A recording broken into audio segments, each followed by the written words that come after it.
Welcome back to King Kong Kids Storytime. We are reading Ali and the Golden Eagle by Wayne Grover. Chapter 13, Ali and the Prince. After I got back to work, I could not stop thinking about Ali and his handling of Samson. I kept remembering his faraway look as he mentally became one with the eagle. In the course of my work for the aircraft company, I often had to deal with members of the Saudi royal family. I had an appointment that week to discuss some military business with one of the king's sons, Prince Faisal. He was a pilot in the Royal Saudi Air Force, and I had often flown with him across the empty stretches of his barren country. It was during our long flights that I had learned of his love of falconry. He told me many of the royal princes had falcons and often entered them in the contests held around the Arab world and elsewhere. It turned out that Faisal was one of the most renowned falconers in the world. I was anxious to tell him about Ali and his eagle. I never knew exactly when or how Faisal would arrive. When he drove up in a bright red Mercedes-Benz convertible, I was surprised to see a white falcon perched on his shoulder.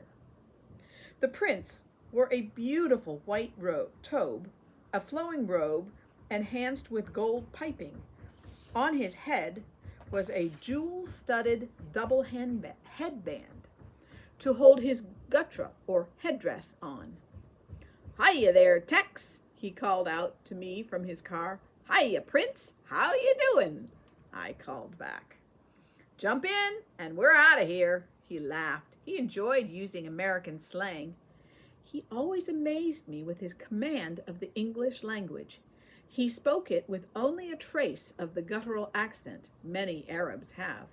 He had gone to Harvard and MIT. I got into the Mercedes and slid down into the leather seat. The falcon on Faisal's shoulder jumped a bit as I got in, but soon ignored me. "My brother Sultan and I are competing in a contest, and I thought you might like to come along." "What about the business we planned, Prince?" "Oh, we can discuss business as we drive along, my American friend. You know the old saying, all work and no play. That ends with, makes Jack a dull boy."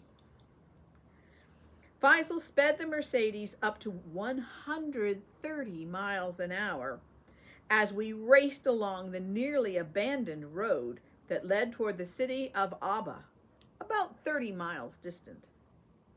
The Saudi desert is much like Arizona, with sparse, low bushes, lots of rocky hills, and a few thorn trees. Every few miles, we passed a camel caravan plodding down the road. Faisal always slowed down and waved to the wandering Bedouin as we passed. He was a royal prince and perhaps one day would be king, but he never forgot his roots. By the time we got to Aba, my voice was hoarse from shouting above the wind, but we had settled our business, so now we could relax and enjoy the rest of the day. It seemed a good time to tell Faisal about Ali and Samson. Faisal's reaction was surprise when I told him about my experiences in the village. "I have heard about the people of the Rift Valleys who are renowned falconers," he said. "To have a hunting eagle is a dream I too have had, but I know of no one in Arabia who has been able to train a young eagle to hunt. And now you tell me that a young boy has done so? I must see this boy with his eagle. Will you take me to him?" I assured him that I would, but I wondered how the village people would react to having a royal prince visit them. The falcon hunting contest in Aba was a far cry from what I had witnessed in the village with Mustafa and Ali. It consisted of perhaps 50 Arabs assembled with expensive cars and trucks. Each had an array of cages and fancy equipment. Dressed in the standard white garb of summer, the men looked wealthy beyond belief. They wore diamond rings, Rolex watches, and designer sunglasses, and they drove expensive cars. As I looked at these oil-rich Arabs with their fine cars and equipment, I thought of the men of the village with their simple handmade cages and perches. What a contrast. The wealthy Arabs also had a different style in working their birds. Each contestant held his falcon while a pigeon was released about 50 yards away. As the pigeon was released, the contestant freed his falcon. A timer and 3 judges who were scattered across the hunting area monitored how long it took the falcon to reach its prey and how it attacked. Most of the falcons flew toward the pigeon and attacked after gaining altitude and swooping down for the kill. The pigeons often averted the falcons by changing direction, climbing or diving. Many times the hunters overshot their prey. After a set time limit was signaled, the falconer blew his whistle, calling his bird to return to him. The judges ruled on style, speed, and attack maneuvers and awarded 3 prizes. When Faisal's falcon was released, it flew at an angle toward the direction the pigeon was heading. By cutting the prey off with a closing side attack, the falcon could save time. If a falcon first had to fly behind the pigeon and then catch up, it lost time. Most falcons or hawks used the catch-up attack because the pigeon could not see it approach from behind. As Faisal's falcon headed for the pigeon, it looked as if it were going to catch it on the first pass. But just as the hunter tried to grab the prey, the pigeon darted down into the left, causing the falcon to overshoot. Turning, trying to catch the speedy quarry, the falcon flew upward and then dived toward the frightened bird. Again, the pigeon turned quickly and flew at a right angle to the falcon's flight path, caused it once more to overshoot. Turning, trying to catch the speedy quarry, the falcon flew upward and then dived toward the frightened bird. Again, the pigeon quickly turned and flew at a right angle to the falcon's flight path and caused it once more to overshoot. Faisal had had enough. He knew the time was too long, so he blew his whistle for the falcon's return. Like a boomerang, the falcon gave up the hunt and flew straight back to land on the prince's outstretched arm. I saw the pride in Faisal's eyes as he petted his bird. "That is enough for today, my little friend," the prince said fondly to his bird. After the meet, we drove back across the high desert and talked about falcon training and what an art it was. I explained how the villagers trained their birds using hand gestures, whistles, and what I could only refer to as thought transference. "I have heard of these men who seem to control their birds with their minds," Faisal said. "It is an art that goes back thousands of years to ancient Persia. I thought it was all an old fairy tale, but perhaps there are men who can still do it. Will you take me to meet these people? I will bring a helicopter, and we can fly into the valley tomorrow." I knew the noise and sight of a big helicopter would frighten both the villagers and their animals, so I carefully considered my answer. "I will take you to meet Mustafa and Ali under 2 conditions. 1, I go down alone first and ask permission to bring you. 2, we use no helicopter. We must climb down." Faisal looked troubled. "I haven't done much mountain climbing," he sighed. "But okay, I'll give it a try. There's a first time for everything." "No problem, Prince. You'll do fine. How about next Thursday?" Thursday and Friday, not Saturday and Sunday, are the weekend days in Arabia. "Yes, we'll go see this eagle boy on Thursday." I drove the rover faster than necessary across the high, flat plateau, stirring up great clouds of dust and scattering herds of wild burros. Prince Faisal and I were having great fun as we maneuvered around large rocks and gullies on the way to the big canyon where Ali lived.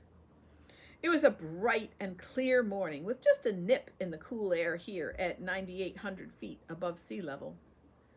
When we reached the rim where the long line ran down the cliff, we got out, and I pointed out Ali's village far down in the valley. The morning sun had not risen high enough to light the shadow falling across the entire valley, but the distant western ridges were aglow with crimson. We'll use the power winch on the rover to lower us down into the valley. I'll go first and call you on the radio when I find out what the plan is. Then you can wind me up with the winch and I'll lower you down and follow with my rappel gear. When we come back, I'll climb the crevice and power winch you back up. I hooked myself into the harness, stepped to the rim, and was over, with Faisal lowering me steadily. I was on the valley floor in 20 minutes. I called Faisal on the radio as I walked toward the village. Okay, Prince, I'm on my way. Be ready to join me soon. Okay, Tex. The outlying villagers waved to me as I passed, calling out greetings. Mustafa, Ali, and his brothers were working on a rock wall in front of their house when I arrived. Fouad and Abdul were among them. They all stopped when I walked up. Praise Allah, Wayne is back, said Mustafa. I have missed you, Wayne, Ali said. It was the first time he had not called me mister. I have missed you as well, I answered. Boys, it is time for a tea break. Hamad, ask your mother to prepare it. Ali's brother hurried off as ordered. We went to the house and drank the hot tea prepared for us. I explained there was a visitor above who wanted to come to the village to join us. And who is this visitor? Asked Mustafa suspiciously. His Royal Highness Prince Faisal, son of King Khalid. Mustafa's eyes opened wide. The royal prince wants to visit this lowly village? Yes, but I wanted to ask your permission before I brought him. He is welcome, exclaimed Mustafa. But why would His Majesty want to come here? Prince Faisal wants to see Ali's eagle. Ali was stunned. To see Samson? Yes, Ali, and to meet you all. Tell the prince we will kill a sheep for a feast. He is most welcome. Mustafa called his wives and told them to prepare for a feast. I thanked my host for the tea and headed to the door. I'll be back with the prince within an hour. The word spread like wildfire. Within minutes, the whole village was buzzing with excitement.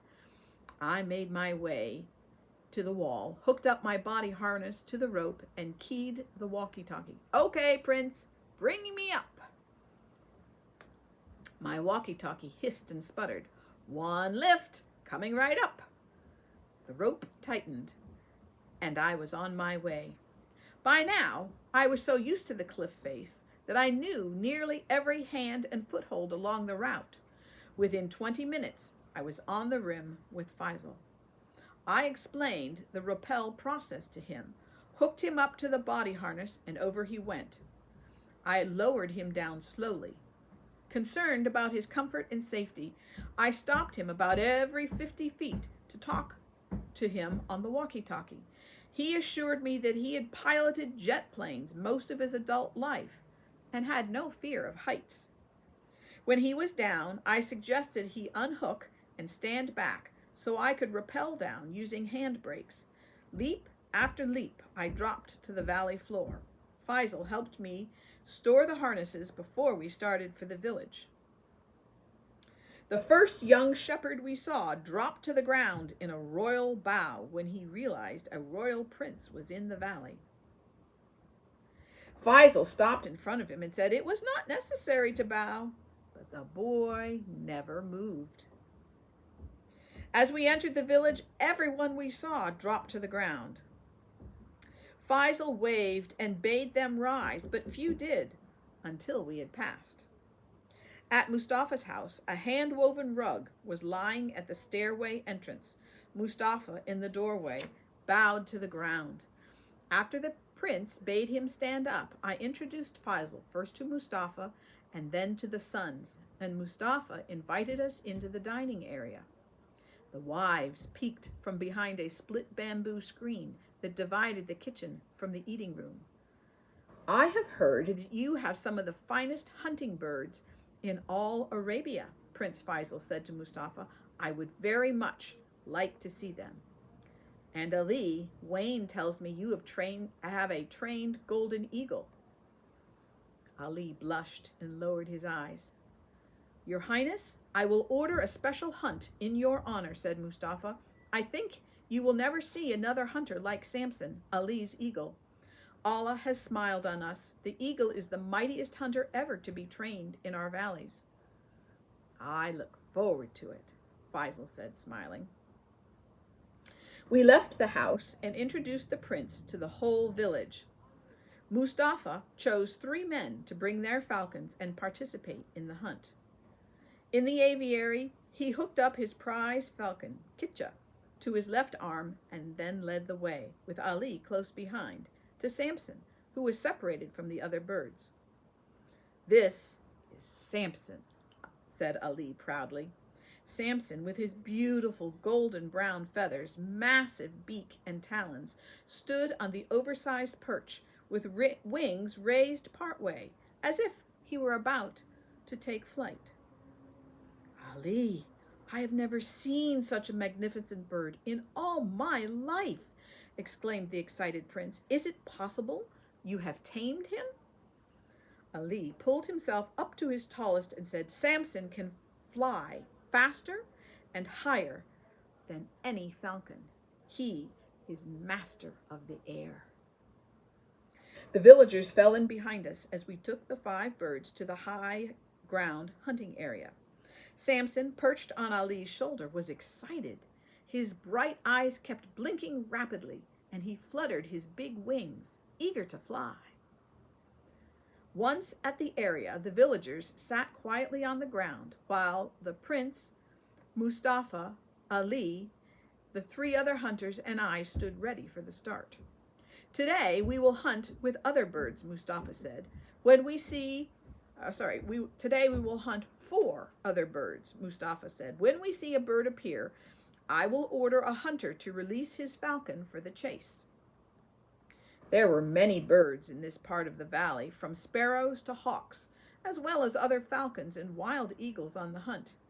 There were several Egyptian vultures flying high overhead, their white undersides marking them clearly. Salman, release your bird, Mustafa ordered the first hunter. Salman loosened the tie, dropped his arm, and the bird was away. It flew strongly and straight toward a flock of 3 mid-sized birds crossing the canyon from our left. I watched the prince as Salman stood transfixed. The villagers did not move, but stared straight at the flock in the distance. His falcon flew like a released arrow and caught the flock from above. There was a flurry of falling feathers as the falcon sank its talons into an unsuspecting bird. Salman smiled as his bird wheeled and came back to the assembled villagers. When it was close, Salman whistled, and the falcon flew to him, dropped the partridge, and landed on his arm. How did the bird know the quarry? Asked the prince incredulously. Salman gave a thin smile and said, A man and bird must work as a team. The bird knows what I want from it. Twice more, Mustafa ordered the hunters to send their birds off in pursuit of their quarry. Twice more they returned within 5 minutes, having achieved success. I could see Faisal was enjoying himself. He was witnessing what few outsiders had ever seen: men and birds somehow working together in an unseen bond. Now, Ali and I will release Kitcha and Samson for the flock you see there coming down the valley. Mustafa raised his arm. Ready? Ali unhooked Samson's tether and held him by his right leg. Now! Kitcha flew from Mustafa's arm. Samson opened his huge wings and climbed rapidly away from Ali. Both Mustafa and Ali stood like statues, their eyes on the distant flock. At first, the speedy Kitcha was leading, but soon, as he achieved full speed, Samson passed her. The eagle looked as if he were flying at a leisurely pace, except that he passed the falcon at half again her speed. As we all watched, Samson flew above the flock, then dived into their midst. Kitcha was still en route when Samson made his kill and started back. Faisal watched Ali carefully, trying to see what he was doing to control his eagle. He could see nothing. Samson came in fast and, swooping over Ali's head, dropped the bird. He turned and flew straight back, passing Kitcha, returning with her bird, and caught the flock before it was halfway across the canyon. Again, he struck with lightning speed and knocked a bird from the flock. The birds scattered in every direction, but Samson, with a bird already in his talons, struck for a third time. As we watched, the big eagle flew toward us, laboring in flight. When he got near, we could see what was slowing him down. The villagers stood and cheered as they too saw what had happened. Samson had a large bird in his talons and another clamped in his beak. He went straight to Ali and dropped the bird from his talons. He held on to the one in his beak and landed on Ali's shoulder. "Good boy, Samson, good boy." Ali stroked his bird with his right hand and said, "The other bird is yours." Ali pointed his arm and finger toward an open stretch of grass.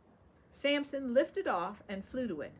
As we watched, the eagle ripped the bird to pieces with its beak and ate the entire thing. "It is awesome. It is incredible beyond belief." Faisal was at loss for words. "This Samson is like no other bird that has ever been trained. I must bring Ali and his bird to show my father. Mustafa, may I have permission to take Ali to visit the king?" "As Allah wills it, Your Highness, my son has my permission to go." "What about it, Ali?" I asked. "Would you like to go to see the king of Arabia?" "Oh, yes, yes, yes, yes." "Then it is settled," said Faisal. "I will show you and your eagle to the world. In 1 month, my father is hosting a falconry contest at the Abha Palace. The best falconers in the world will be there. I would like you and Samson to compete." Ali was overwhelmed with joy. After we got back to the village, a great feast was held in honor of the prince. There was much eating, much talking, and much laughter. By late afternoon, we had full stomachs and full hearts. Since it was getting late, the prince and I had to start back so he could be at the air base to fly the next morning. On a quiet afternoon, 3 weeks later, just as I arrived home from work, I heard a helicopter thumping nearby. I went outside and recognized the Royal Saudi Air Force insignia on its side. It slowly lowered and landed on a large rocky area near our water well. The dust it threw up created a small pair of dust devils that danced across the barren landscape and died out. The engine whined down and the door opened. It was Faisal. I walked over to the chopper and greeted him. "Great entrance, Prince," I laughed. "I want to fly into the valley and get Ali and the eagle. I sent 2 men to the valley yesterday to get his father's permission. He and the eagle will be ready and waiting. I will land there. I also have many gifts for the village in the chopper. Can you come along?" As it turned out, I could. Faisal piloted the helicopter and we lifted off, scattering a herd of wandering sheep grazing nearby. As we flew away, I saw the shepherd shaking his fist at us for frightening his animals. The distance that took me an hour to drive by Land Rover took about 5 minutes by air. "Here we go," said Faisal as he started a steep descent into the canyon. My stomach tickled as the big jet chopper dropped like a rock. With deft control movements, he maneuvered the helicopter like a fluttering butterfly. On a rock-lined terrace below, I saw Mustafa, Ali, Abdul, and several others waving. As we landed, their eyes were wide with fright at the sight of the aircraft and the noise. Faisal shut the engines down and we got out. Ali, his father, and his brothers were standing by a large split bamboo cage. Inside, Samson flapped his wings madly. The prince greeted Mustafa like a friend, kissing him on both cheeks. He shook hands with Ali and his 3 brothers, and turning to the eagle in the cage said, "Well, Mr. Samson, today you will fly high without wings, but soon you will fly for Ali in the most important falconry contest in all of the Arab states." The prince asked them to follow us to the helicopter with the cage. When we got close, the boys all slowed down. Mustafa reassured his sons that the machine was part of the upper world and nothing to be feared. I helped unload several boxes of supplies the prince had brought for the village. They contained food, medicine, bolts of material, tools, boxes of matches, candy, cakes, and fruit. Mustafa was stunned. "Our village owes you a great debt, Your Highness. May Allah bless you and your children for centuries to come. I have ordered the government to bring you more supplies, and there will be a doctor sent to examine all your people. Since your village is so remote, getting a road up to it from the sea to the west cannot be done immediately, but we will look into some way to provide supplies for your village." Mustafa was overwhelmed. So were his sons. I wondered silently about what was happening. This village that had lived virtually unchanged for thousands of years was about to be hurtled into the 20th century, and a 14-year-old boy from one of the most remote spots in Arabia was being catapulted into the modern world, all because of an eagle.